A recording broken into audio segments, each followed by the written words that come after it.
Hello and welcome everybody to today's webinar from Workleap. So excited to be having all of you joining us today. My name is Rob Air and I'm the Customer Marketing Manager here at Workleap. Today's session, just to make sure that you're all in the right place, is all about why annual reviews can fail and how HR leaders can help to prevent it. I'm so excited for today's session. We've got some really great speakers joining us today. Just as a quick overview, today's session is being recorded and will be shared with all of you afterwards. We're on a bit of a new platform, so I did kind of want to walk through the platform for everybody that we are coming to you live from, so you know how to kind of engage with us. So on the right-hand side, you'll see that there's a chat. Looks like everybody has already found it, so do please feel free to go there, interact with your fellow attendees, let us know where you're joining us from. Additionally, we'll be doing some polls today just to sort of get a sense of where everybody's at with their current performance review process and program. So really excited to kind of get a sense of how everybody is kind of managing this currently. Additionally, there is a Q&A section. So throughout, do feel free to use the chat, but sometimes it can get going a bit quicker. And if you want to make sure that you're able to ask our panelists some questions, use the Q&A and that'll just make sure that it gets nicely queued for us to be able to follow up. Additionally, we do have a resource section available today. In that resource section, you're going to find some really great assets that I think most of you are going to find quite valuable, including a new manager playbook, you know, how those new managers can go about running a really strong review program with their employees. A performance management reading list. This is a full list of some really great assets for you to kind of dive in and learn a little bit more after today's session. A continuous performance management action plan. This is a really tangible action plan that you can take what you learned today and really put into practice. And of course, an overview of the Workleap performance tool. So excited to have everybody joining us today. And with that, I'd love to introduce some of our speakers. So first up, we've got Ricky Muddimer. Ricky, great to join us. Tell us a little bit about yourself. Hi, Rob. Thank you. I'm delighted to be here, particularly on a topic that I'm really passionate about. I've spent a lot of time in the corporate world, both trying to work and navigate through performance, but I've also spent a lot of time, particularly, I've kind of been through two apprenticeships, if you like. I've had a 20-year apprenticeship in corporate land with financial services. And then I've spent kind of the last 18 years or so in consulting, where I've helped organizations build high-performing teams. And at the heart of that is how we engage with people, how we bring them along on the journey, and sometimes how we have to challenge how they work and how they perform. And of course, we have to celebrate some of that success. And at the heart of what we think is we believe everybody underperforms, not by choice, but because we get in our own way. So mindset is the heart of every bit of work that we do with all of our clients. So that's kind of our starting point. And performance management is one of those where people kind of get stuck in their own way. They either overcomplicate it or they kind of build it up to be something more than it is. And for us, it's about how do you have regular ongoing chats and check-ins to get the best out of your people. Calling from the UK. So I'm at the end of my day where most of you are kind of either early on or in the middle of your day, but I'm delighted to be here. Thanks, Rob. We're delighted to have you as well, and really excited to kind of jump into some of these conversations. And joining us as well, we've got Irina Mocanu from Workleap as well. Irina, great to have you here. Tell us a little bit about yourself. Thank you so much. It's Ricky has a pretty good CV, so I'll go next. But yes, my name is Irina Mocanu. I am from Montreal, based in Montreal. I am a senior talent management advisor here at Workleap. Just to give you an idea of what I have to deal with as an HR professional is that we have an organization of 450 employees that are mostly based in Montreal with a few folks in the US. And we are a fully remote organization. So just to give you an idea, as I'll be talking a little bit of our story, and I have been leading our revamp of our performance management approach. So we've done this in the last year and we're fully in it. We are experiencing it every day still. And so my objective today is just to share some of these insights and share with you what we learned, what were our ambitions, and how what are we still planning to adapt and improve. So hoping that'll be useful. Absolutely. Getting that that real world kind of view is going to be awesome for the folks on the call today.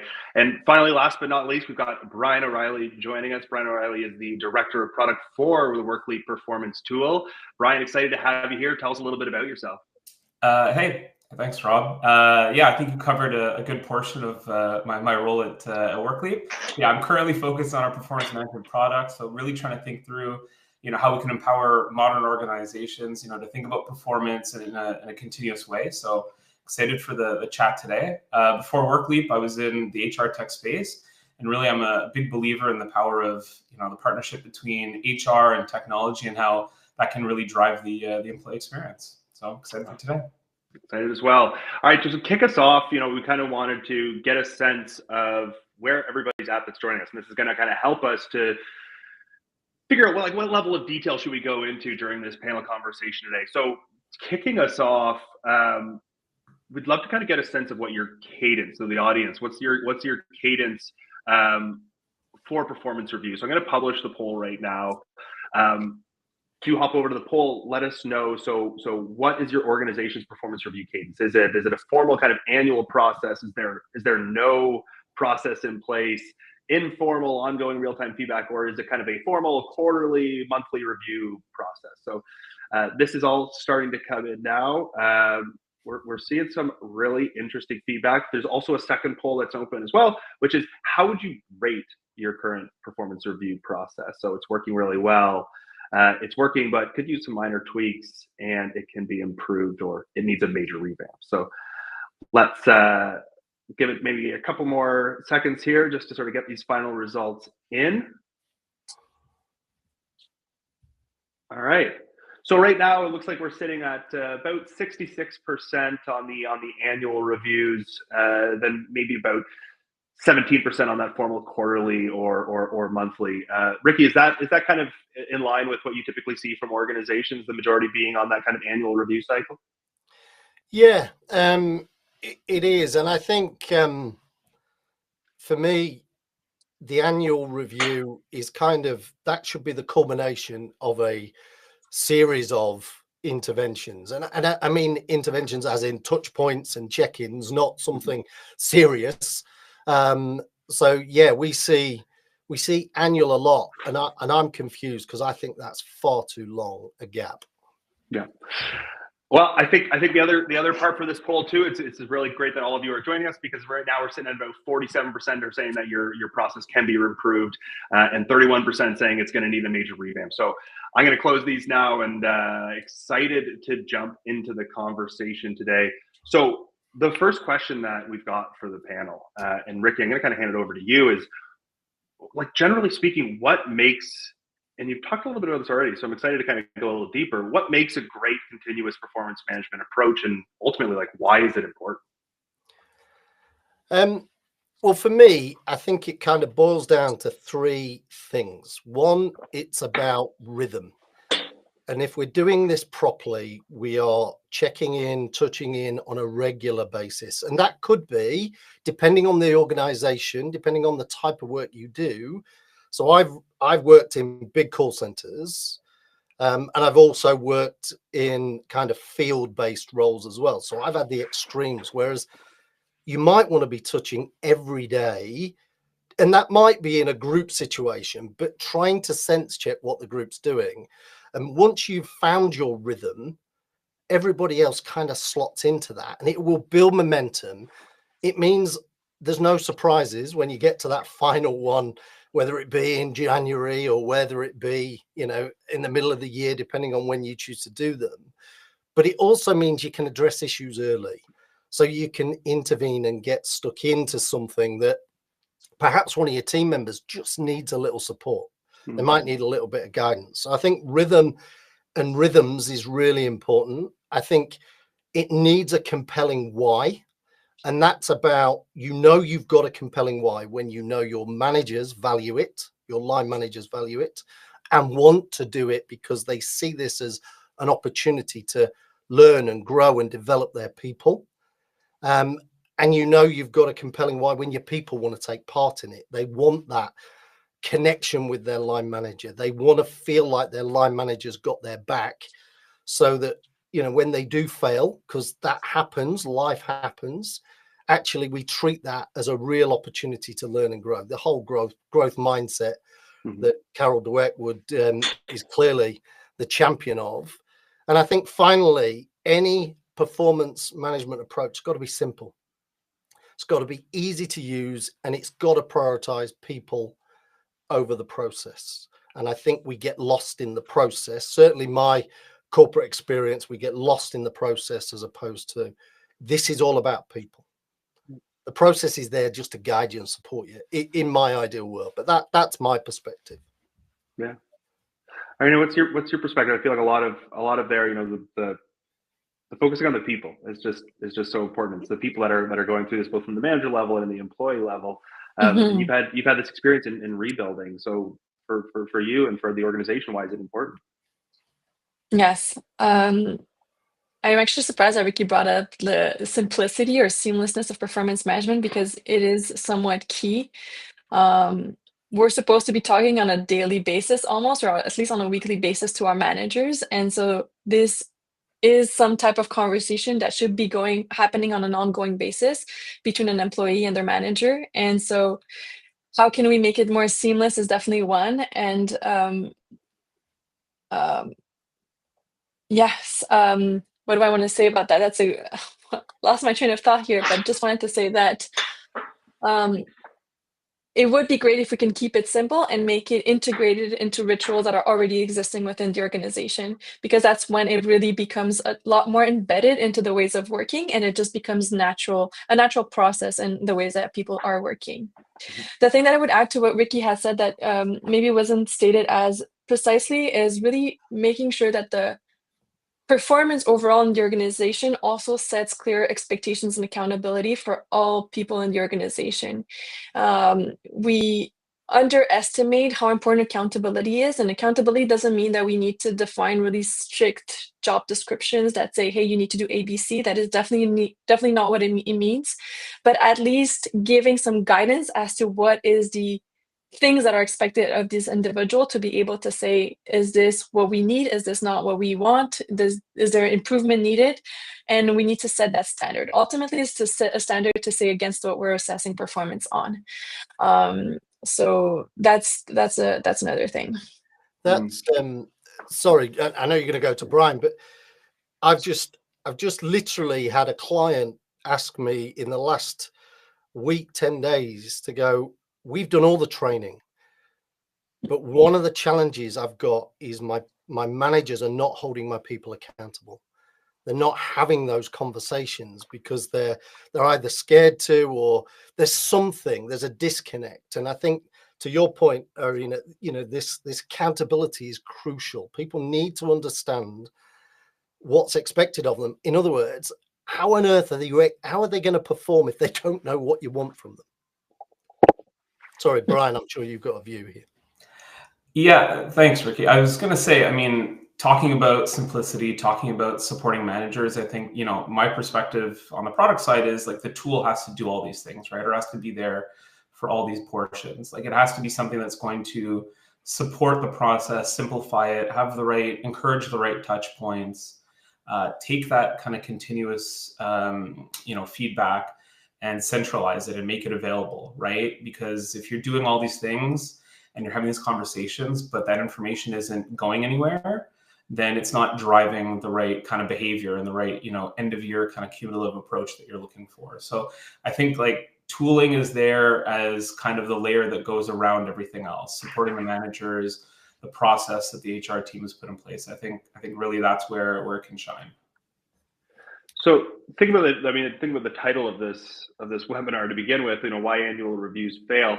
I'm curious. What's the primary reason for that? And is there an element that if you're doing annual reviews, does it set a certain sort of cultural precedent for an organization that the sort of the ongoing nature of feedback maybe isn't as expected? I'm curious because we've certainly shifted organizationally to a much more of a quarterly, and so what's your kind of take on why annual can be challenging for organizations, employees, and for managers?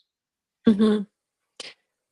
I don't think that the annual review in itself is the issue. The issue is if you hold an annual review and nothing else happens during the year. And so if ever you're in a context where you're not giving feedback throughout the year, so that means that you're just doing your work throughout the year, and then comes the annual review, and then you receive feedback, and maybe you even get constructive feedback, and you're hearing about new expectations you've never heard of, and you hear about things that you could have done better, and like this is the moment that assesses what you've done and you haven't been told what wasn't done right, that is the worst thing that can happen for an employee. So they'll feel blindsided.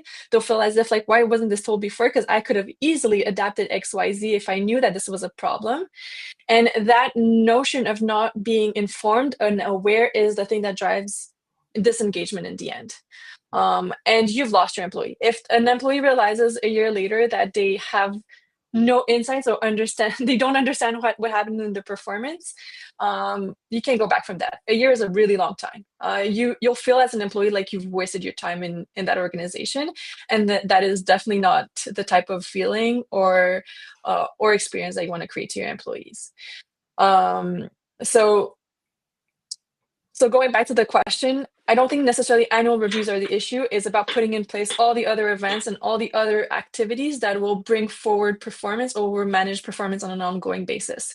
We talked about one-on-ones, we talked about continuous feedback, and whatnot. And continuous performance management actually drives engagement. So employees that have continuous feedback are 3 times more likely to be engaged than employees that don't have continuous feedback. So we want to also know that this enhances employee experience and enhances employee engagement as overall. Yeah. Ricky, what would you add to that as your kind of experience across seeing organizations go through this?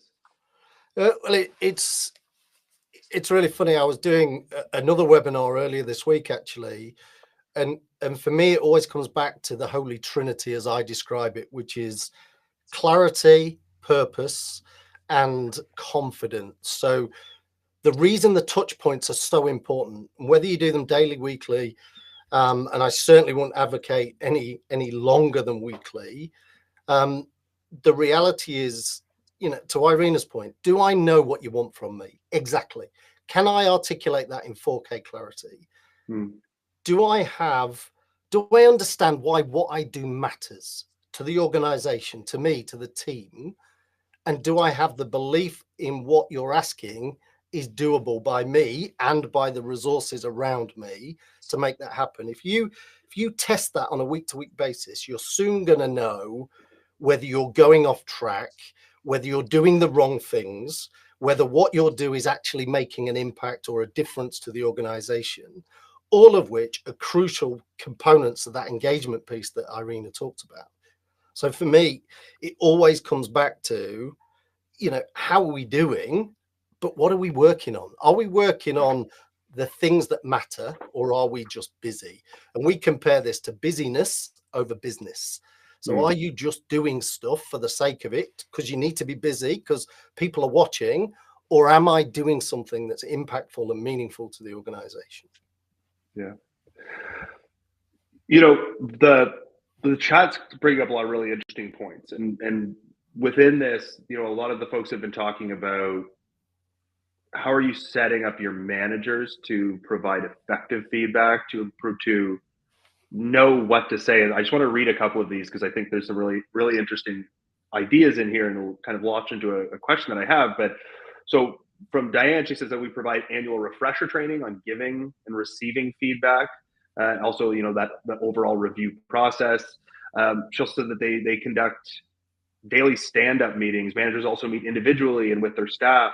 And then a really good one from Amanda is holding management training sessions at least once per month to ensure that the managers have the tools that they need. So I think within this, how can HR, how can an organization foster a culture of trust and expectations that supports continuous performance management? Ricky, I'll toss over to you to sort of kick us off here. Sure. For me, this is a cultural thing. And I kind of go, it's not HR's problem. This is the business's problem. The business have this wonderful expectation that HR are going to fix everything. I've got a difficult employee. Can you have a conversation with them for me? Well, the reality is, who's got the feedback to give? Who's got the observation to share? And I think the reality is we need to build this into the DNA of the organization. I think Irina, you used the word rituals. How do we kind of force managers to at least step up and have those conversations? But for me, it's rarely a training issue. This is a mindset issue. This is if I challenge somebody, how are they going to react? What are they going to say? How are they going to behave? Are they going to cry? Are they going to kick off? All of those extremes. And we're really good at catastrophizing these situations, when the reality, in my experience, is that's all internal narrative. Yeah. And when you actually have a conversation with somebody about their performance, the fact that you've took an interest is often a great thing, that they really value that. And I think you can do training, and I'm not advocating that training is not important. Clearly it is, but any training has to be given with the expectation of follow through. So if you're my line manager, Rob, I would be expecting you to check on me, having had the training. What challenges am I facing? What difficulties, what concerns, what thoughts have I got going through my head that are unhelpful, that are holding me back from perhaps challenging somebody's performance, challenging, even celebrating the good stuff, by the way. Telling me I've done a good job is worthless. I get a short hit of dopamine because you've said something nice, but what can I practically do with that? Every bit of feedback, every bit of guidance or counsel that you give has got to be meaningful and purposeful, that somebody can do something with. Yeah, I think I kind of got your question. You did. You absolutely did. And Irina, what would you kind of sort of add on top of that, or continue in that line of thought? Yes. I really enjoy that Ricky mentioned that it is a culture change. It definitely is a culture change, and it is a mindset shift. So we all need to also be, meaning HR leaders, we all need to be patient with ourselves in the shift, because it's not going to happen overnight. And yes, we can push that training, but like Ricky said, you want to bring it from the training down to happening like truly in the organization. So you want those elements that they've learned in training to happen on a daily basis, on a weekly basis, on whatever basis you set it up for. And for that, you need to set accountability. You need to put people accountable to be actually putting this into place. And there's different ways of doing that too. That's one way of doing it. And if I take, for example, Amazon's principles are kind of a set of principles that Amazon has set to drive what are the ways of behaving in the organization. And one of the principles for leaders is to be leading high-performing teams, for example. And so you're saying to the organization that for you to be performing within Amazon, you need to be leading high-performing teams. And then for Amazon, they've defined it as doing ongoing feedback, XYZ, whatever that means for your organization. And so you're setting the stage as an organization as to what is important for a leader to do for them to lead their team and to manage the performance of their teams.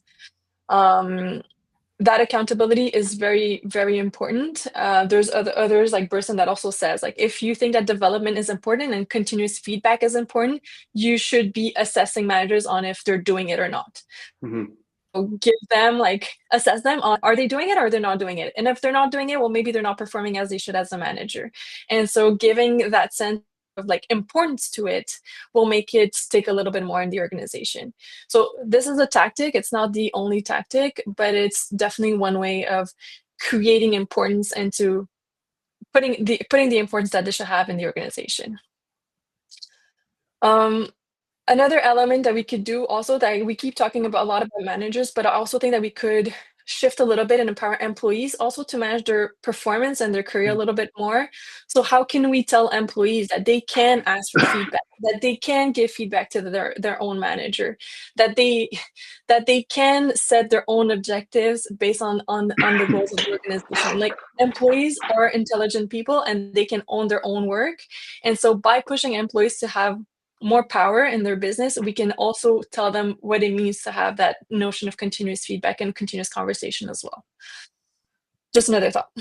Yeah, absolutely. And it's interesting, like the way that folks are already kind of like talking in the chat and the conversation around, how do you support the managers, how do you support the employees.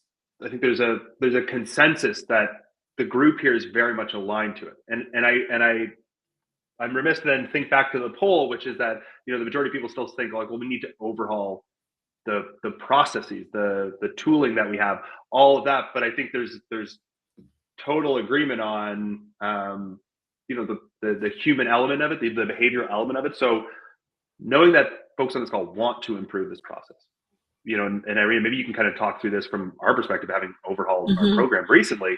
What are some of the critical first steps for an HR leader that are looking to overhaul that process? What are the things you need to start really doing?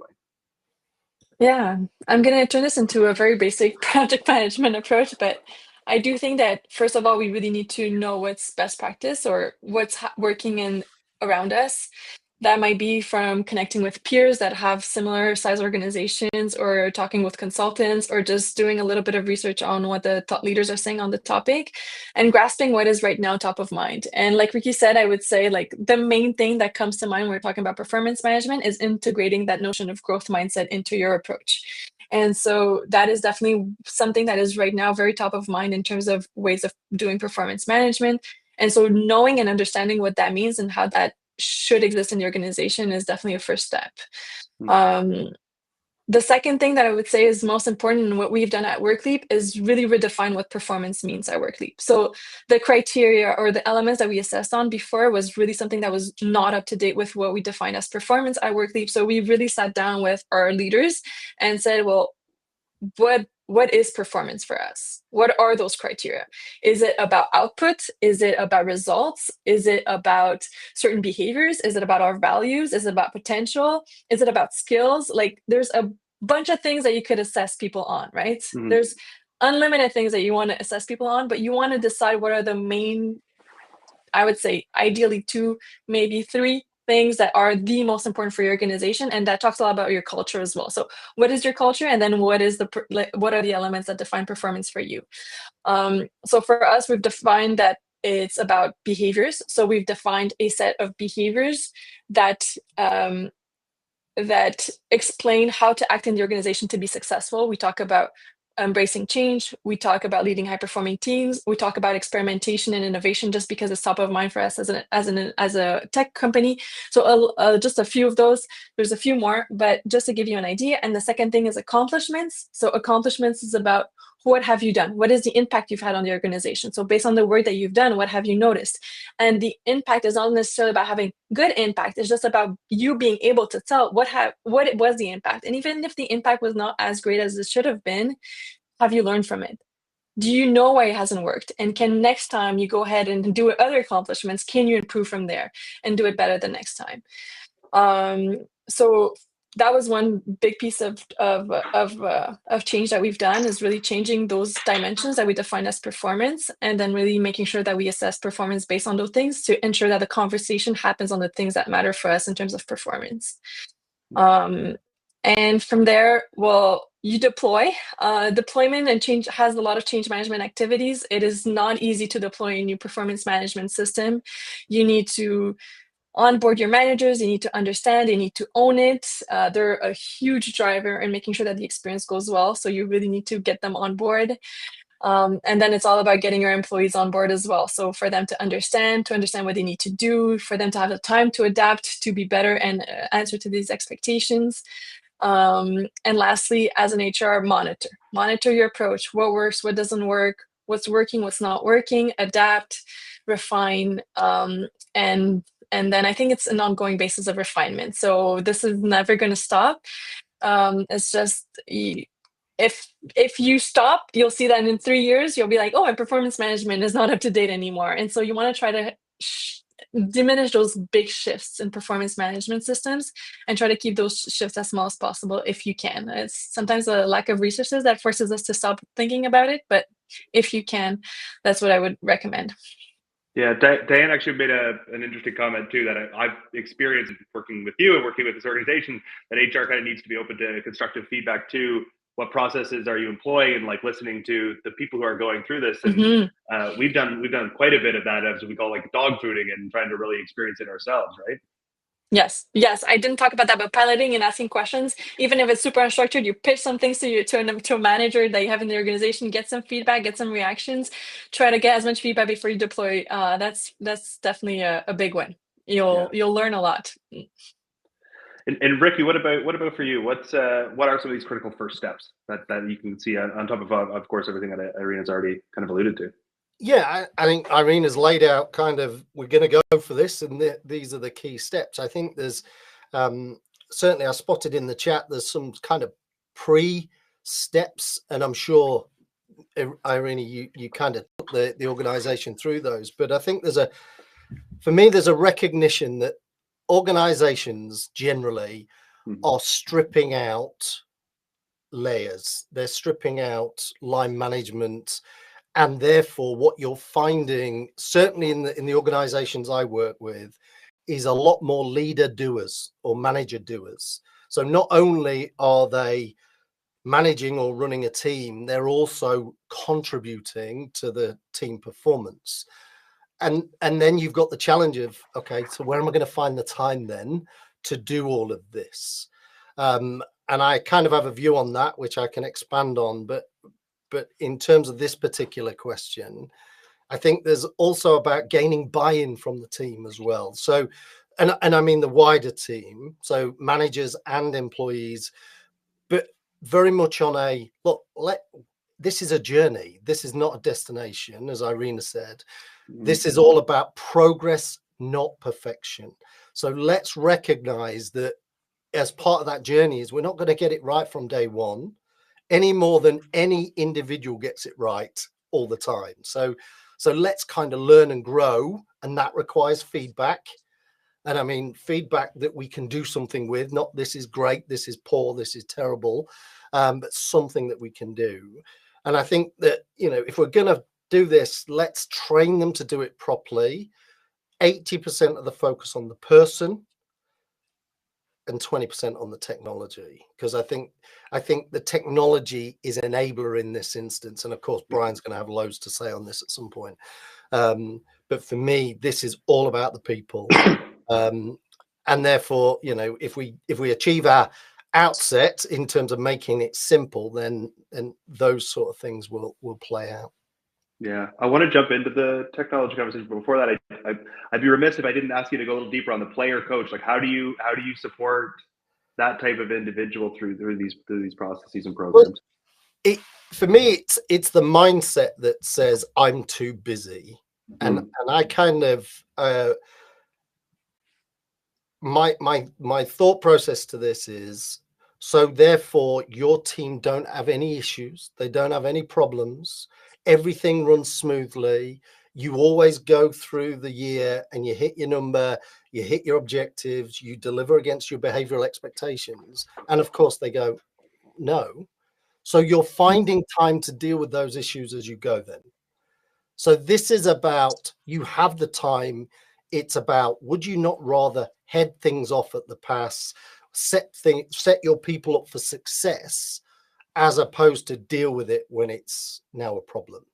And problems, in my experience, take a lot longer to fix than they do if you set it up right. If you get those expectations agreed up front, get clarity, 4K clarity about what I'm doing and how it makes an impact. And if I've got some confidence issues, then it's on me to surface them and share that. But I'll only do that if I feel safe. So if the psychological safety exists, I will feel happy to externalize what I'm thinking. And we know there's lots of data around people leaving managers, which depends on how you view it.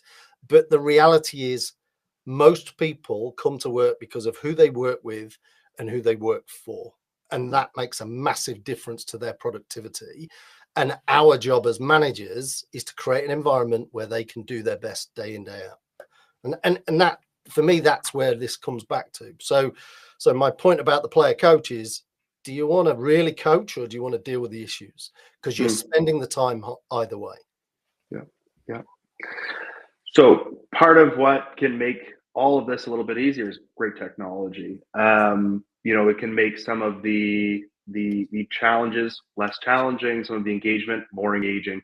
Brian, I'm going to get you to kick us off with this. Kind of like we've done a lot of work over the last year on our own performance tools. So, through that work and through the developments that we've made, how do you see technology playing this role in helping to transform the overall continuous review management process?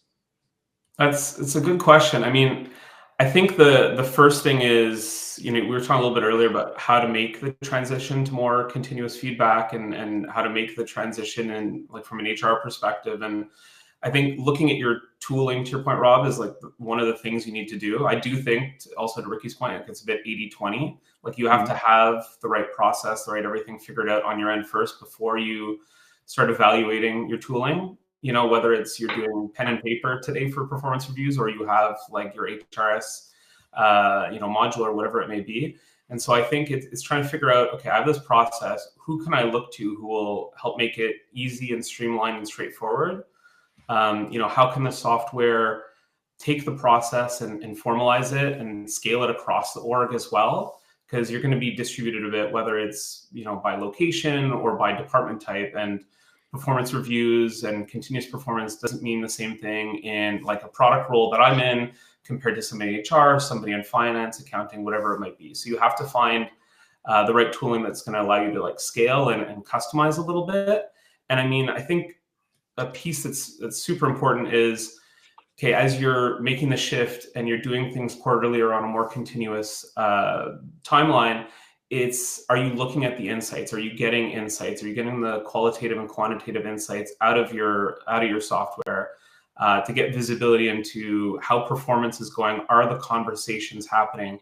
Is the feedback that managers providing, is it have the right, approach and patterns? I know I saw a question in the chat around, belief in AI to help with performance review conversations. And I don't remember if we've talked about it yet here, but there is in annual performance reviews this issue with recency bias, right? Like, what is the last thing that we worked on? How did it go? Okay, I'm going to give feedback on that, or I'll give feedback on, outputs rather than outcomes or results. And I think where AI can help in conjunction with all these other things that I mentioned before that your software has to do is helping you, bring in all that extra context, that cognitive load of what did we work on during the year? Okay, what did we do 6 months ago? Who did this person work with? Who should be giving that peer feedback? And internally, we've done some of that in our different performance review cycles where we're getting AI to help us bring all these pieces together, choose the right peer reviewers, understand kind of the summary of the person's experience, and being able to double click in and see, okay, are people in agreement? Are there outliers? I think that's where, the technology would be really helpful. I think it's partially there today, but the advancements are happening quickly. Yeah. Irina, you've gone through the process of adjusting the way that we use technology for our performance reviews. So talk us through that a little bit. Yeah, so as we revamped the approach, so that was internally what we meant as performance, we also switched our performance tool. And yes, we are definitely using our own tool. Of course, it's super important for us, but not only that, but I think that one thing that I was really flabbergasted by, and I'll use this word because it's really how I felt, was the power that technology can have in shaping the employee's experience. We've had numerous times people just say, oh my God, this experience just feels so much better now that it's in this format or in this new tool. So our old system is very grayish. It was anyways, it looked just not very modern, and even the look and feel and how easy it was to use was not as easy as our current tool is. And so having that feedback, I was really surprised by the impact that it can have on employees on their experience, more than I would have thought would be important. So that was one point. And Brian touched upon AI, but there's huge potential as to what we can do with AI in terms of performance management. I don't know if we'll go in depth into this webinar on that topic, but when we're talking about seamlessness and the importance of having human connection, AI is going to be a huge enabler on that sense.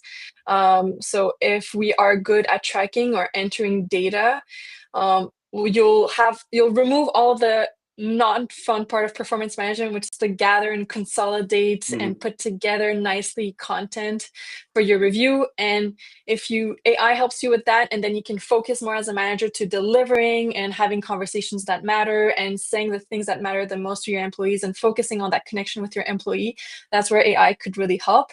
But like that, we really need to create even more empathetic managers. So we definitely have a lot of work to be doing on that, making sure that we have managers that put their employees first and have that people mindset with them, because AI is an enabler. It's not going, you can't replace performance management with AI. And if you do, you'll create more disengagement more than you'll create engagement. So yeah, it's a supporting tool, right? It's like, I wouldn't use AI to completely write like a blog, let's say, but maybe to get me started, like to give me the kind of thoughts, to coalesce things into a place that then I can use my own sort of personal touch.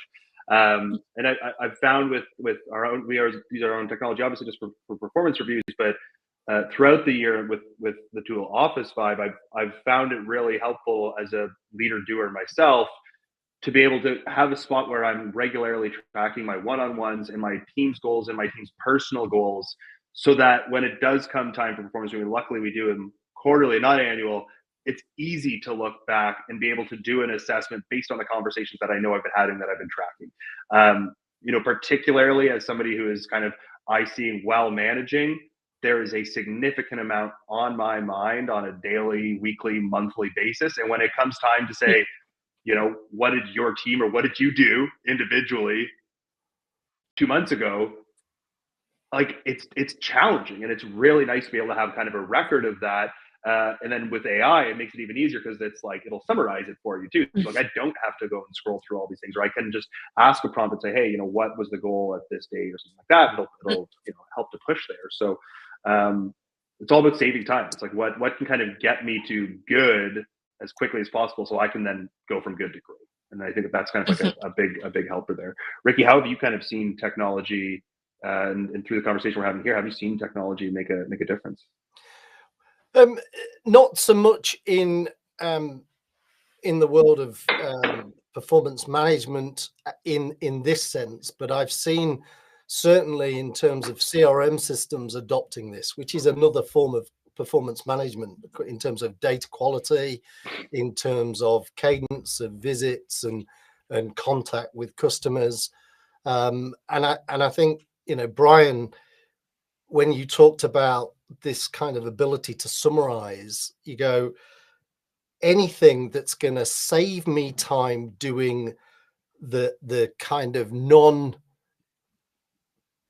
facing time that allows me to have a more impactful conversation, then I'm all in with that, because that means that when we are together, we're not fumbling around in the dark looking for what did you do last year? And what did you do in the first quarter? And what did you do? Actually, AI has been able to kind of bring it all together, summarize it. And if you've got kind of dashboards that give you almost, red, amber, green about key people that perhaps need more attention, need more support, then you can start to kind of direct your efforts where needed, albeit don't lose sight of your rock stars and your superstars, as Kim Scott would say, from Radical Candor. She would talk about the need to make sure that you look after these people, because they're the ones that are really driving your business. And the other part of this whole process is not to be dragged down by the 20% that don't want to play. Because in any organization, you're going to have 20% that adopt this and love it and absolutely get on board. You're going to have the 60% in the middle. And these are rough numbers, by the way, so don't hold me to the science. But you're going to have 60% in the middle that are waiting to see how this plays out. And you're going to have 20% that goes, not on my watch am I ever playing with this system or this process, whatever it might be. And the The group in the middle are waiting to see who wins. So if management spend all the time trying to onboard those that don't want to play, who does the middle think are winning?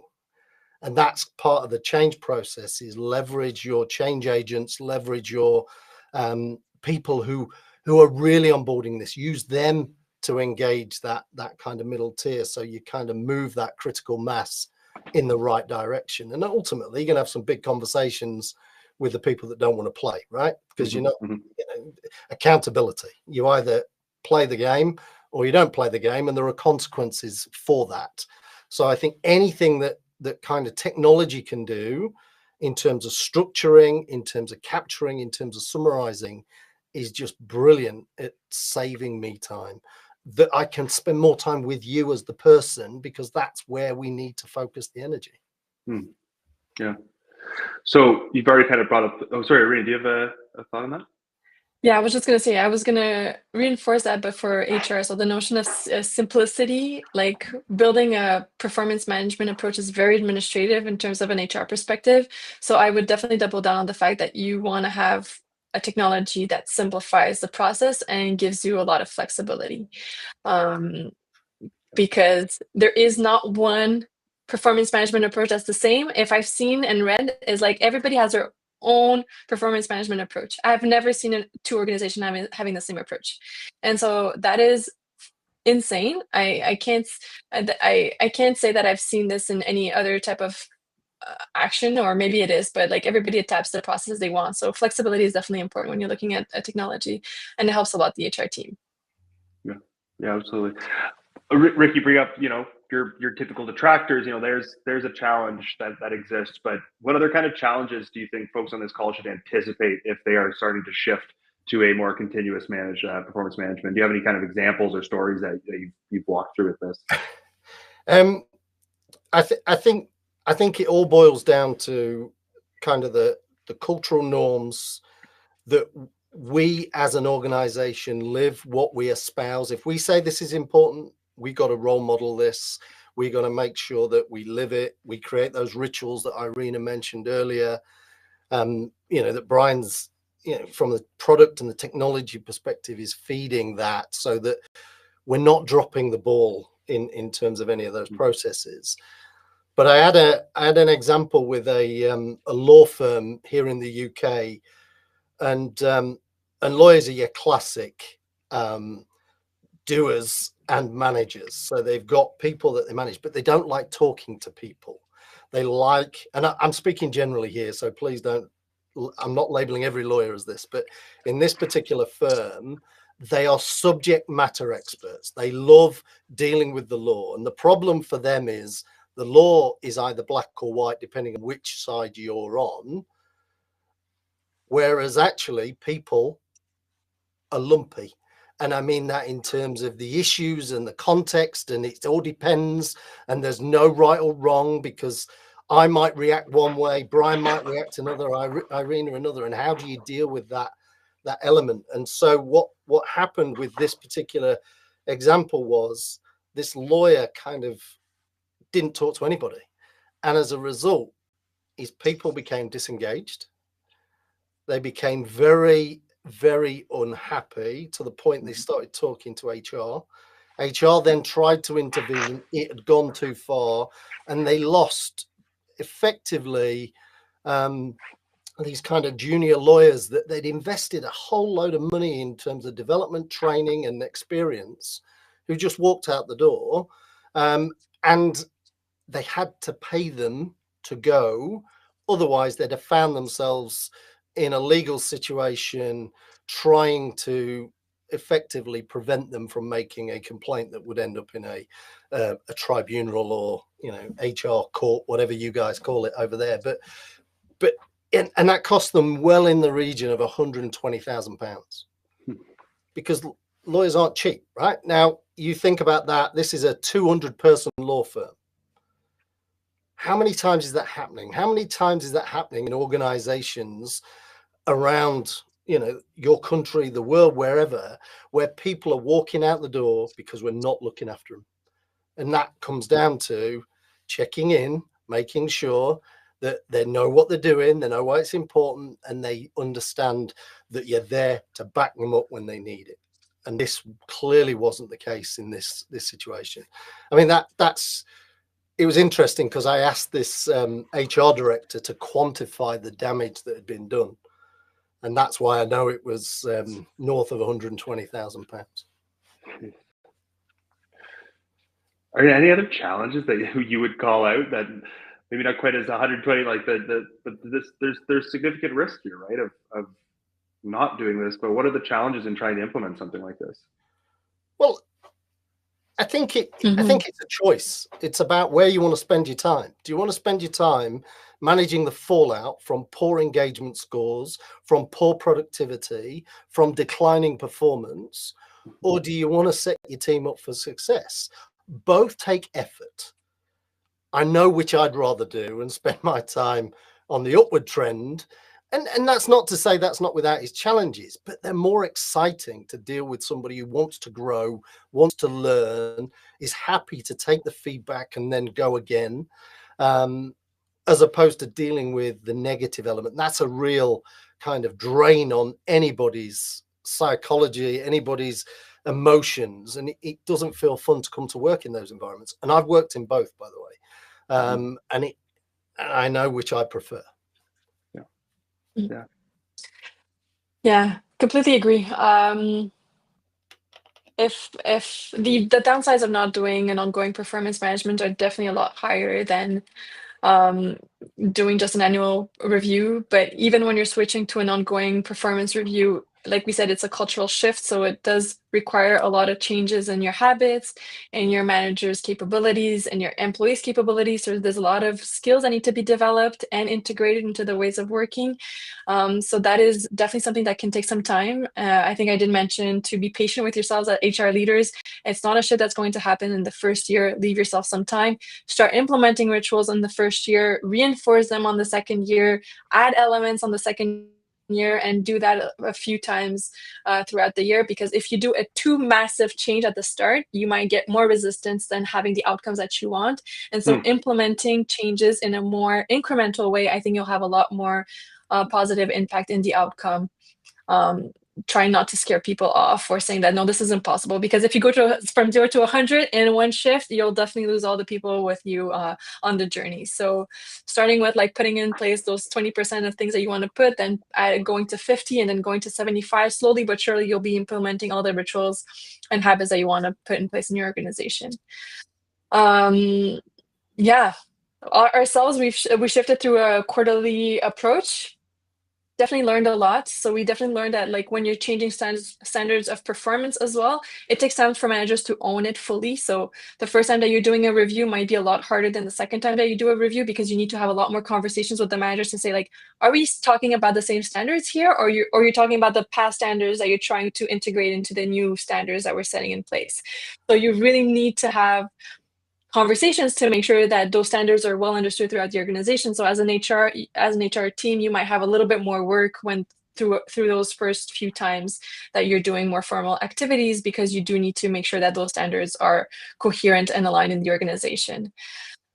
And another downside of quarterly reviews, reviews cycles do still take a long time. So if you talk about having self-reviews and peer reviews and manager reviews, those are week time activities. So you need to do something that's really quick if you want to like have time to have a conversation, close it off, and then talk about the next quarter without having the impression that you're always talking about it. So that's something that we're also discovering as Workleap. We're seeing definitely some upsides from having increased conversations. We're seeing an increase in accountability because people want to have something to talk about at the end of the quarter.